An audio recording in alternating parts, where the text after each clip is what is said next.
괜찮아. 괜찮아요. 괜찮아.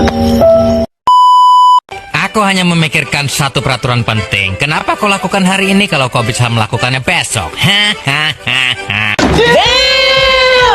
A few moments later.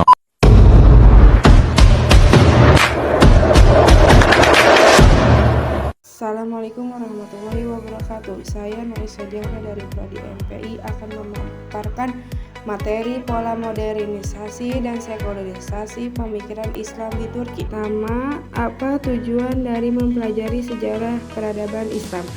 Pada dasarnya, mempelajari sejarah kebudayaan Islam bertujuan untuk mengetahui berbagai masalah kehidupan umat manusia yang berkaitan dengan hukum Islam. Selain itu, agar kita juga mengetahui berbagai masalah kehidupan umat Islam yang disertai dengan maju mundurnya kebudayaan Islam itu sendiri. Kerangka teori modernisasi. Istilah modernisasi sendiri dari kata modern yang berasal dari kata bahasa Inggris. Dalam tinjauan Kamus Oxford Learner's Vauxhall Dictionary, kata modern adalah kata sifat of the present of recent time, berarti modern merupakan sifat suatu yang baru dan berlaku pada masa kini. Menurut Qadri Azizi berpendapat bahwa modern berkaitan dengan karakteristik modern bisa diterapkan untuk bangsa, manusia, sistem politik, rumah sakit, dan sekolah. Modernisasi menekankan pada progresif atau kemajuan dan berrealisasi dengan istilah saintifik ilmiah. Peradaban Islam di Turki. Peradaban Islam yang dipengaruhi oleh peradaban Arab dan Persia sebagai warisan dinasti Utsmaniyah telah menjadi warisan yang mendalami bagi masyarakat Turki. Selain itu, arah modernisasi yang menghadap barat telah menyerap unsur-unsur yang dianggap modern dalam budaya barat. Campuran perdebatan Turki, Islam dan barat ini telah mempengaruhi identitas masyarakat Turki yang dianggap Kemal Atatürk sebagai penghambat kemajuan Turki. Kemal ingin membangun peradaban baru bagi bangsa Turki yang dapat membawa Turki menuju kejayaan melalui peradaban barat pada abad ke-20, mewujudkan sekularisasi di segala bidang kehidupan dan menggantikan Kesultanan Turki. Modernisasi pendidikan Islam di Turki. Latar belakang munculnya modernisasi dalam Islam jika dilihat dari proses sejarah dapat dilihat dari proses perjalanan sejarah Islam pada periode pertengahan 1250 sampai 1800. Menurut Harun Nasution, periode ini dibagi menjadi dua fase, yaitu fase kemunduran 1250 sampai 1500 Masehi dan fase 3 kerajaan besar 1500 sampai 1800 Masehi. Pada fase 3 kerajaan besar ini terdiri dari kerajaan Utsmaniyah di Turki, kerajaan Safawi di Persia, dan kerajaan Mughal di India. Masa kemunduran pada periode pertengahan 1700 sampai 1800 Masehi dapat dikatakan sebagai proses awal berjalannya pergerakan modernisasi. Meskipun ada pasang surut bagi mereka yang memperbarui gerakan sebagai wilayah kekuasaan Islam dimulai menurun. Manifestasi modernisasi yang spektakuler mulai terlihat pada periode modern 1800 Masehi sampai seterusnya. Hal ini karena umat Islam yang mulai tertinggal jauh dibandingkan bangsa Eropa akhirnya berusaha bangkit dan membenahi seluruh aktivitas masyarakat Turki. Sekularisasi Turki.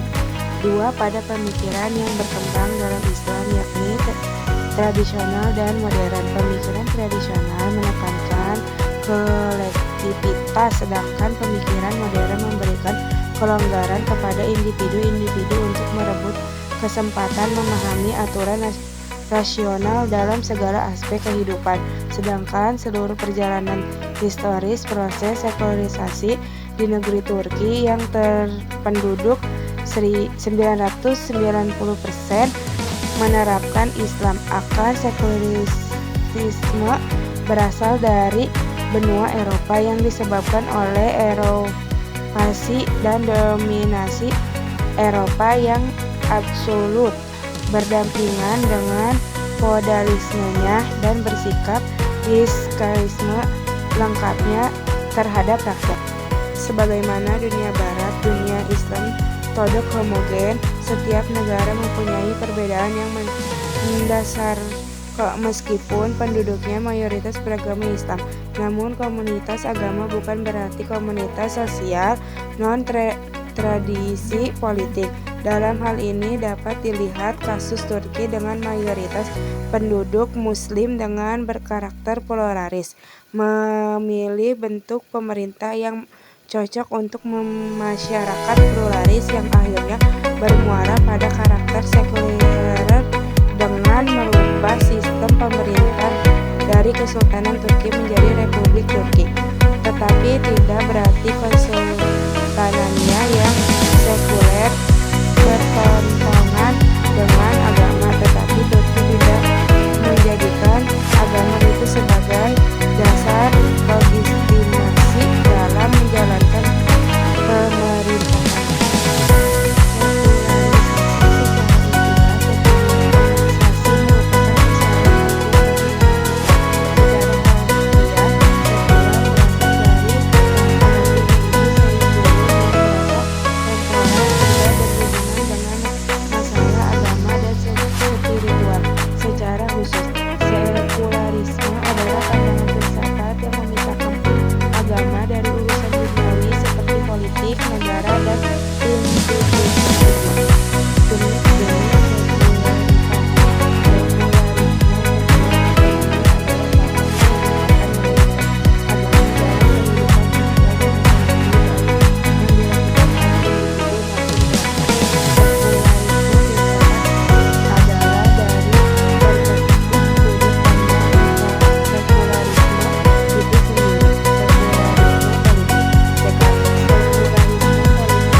Kesempatan memahami aturan nasional dalam segala aspek kehidupan.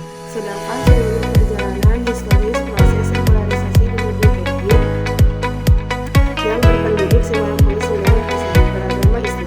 Akar sekularisasi berasal dari benua Eropa yang disebabkan oleh organisasi dan dominasi raja yang absolut, berdampingan dengan feodalismenya dan bersikap terhadap sebagaimana dunia barat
250 dan pose 3 kesasaran besar 1500 sampai 1800. Gerakan modernisasi dimulai selama periode penurunan, tetapi perwujudan spektakuler modernisasi dimulai selain periode modern 1800 ke atas ketika umat Islam tertinggal jauh di belakang Eropa Sultan Makmur. Kekuasaan Tuhan dan kekuasaan Raja dipandang sebagai dua hal terpisah.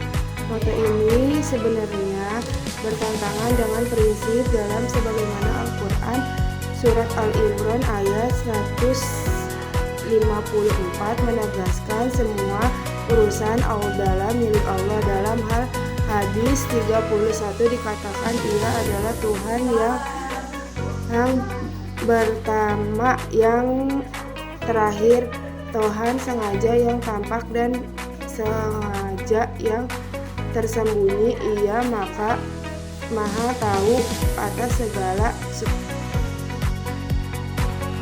Segitu materi yang saya paparkan.